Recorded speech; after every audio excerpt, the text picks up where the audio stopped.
Let's talk about the emotional maturity age of each zodiac sign. So we're going to do all 12 signs. Starting off with Aries. Aries is the infant, undeniably. This is why they're impulsive and have very little emotional regulation.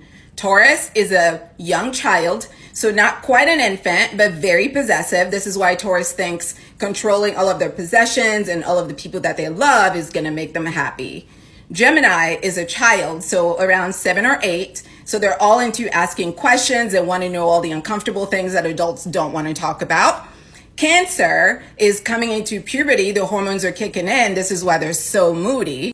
Leo is emotionally a teenager. This is why they're dramatic and very self-absorbed. And they're all about their social standing and surrounding themselves with people that, compliment them.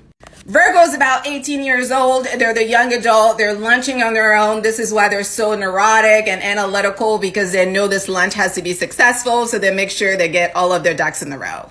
Libra is 21 years old, so a little bit more emotionally mature than Virgo, and very much so into relationships and companionship, because that's around the age where most people are looking to find somebody to settle down with. I know this is happening at a later age now, but nonetheless, it's the age when people start taking dating a little bit more seriously, and this is why Libra is so dedicated to other people.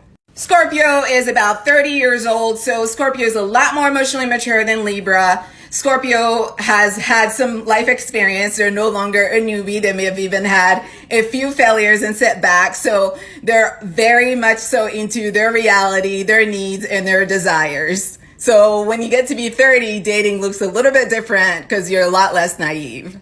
Sagittarius is in their 40s, and this is exactly why Sagittarius does not want to settle down, because Sagittarius has already lived a lot of life. They have an old soul energy about them and a little bit more emotionally mature than Scorpio, because they have a lot less emotional reaction and a lot more awareness. Not necessarily emotional awareness, but awareness of like their own limitations. So Sagittarius tends to be a little non-committal for that reason. Capricorn is in their 50s. They're obviously a middle-aged person. You can always tell that when you're around Capricorn. Capricorn comes across as boring to a lot of people because they're serious. They're about their business. They know they're at the halfway point of their life. They're trying to make sure they have all their things in order. Aquarius is in their 60s, just like their Saturn brother or sister Capricorn. They're very serious about life. They're a lot older. They're a lot more settled. They know what they want and they know what they don't want. So they're very swift with making these decisions about situations and people. And lastly, Pisces is a grandmother or grandfather of the zodiac. They're the last person on the wheel. Pisces knows it all. That's why they don't care. They've done it all. They're chilled out at this point.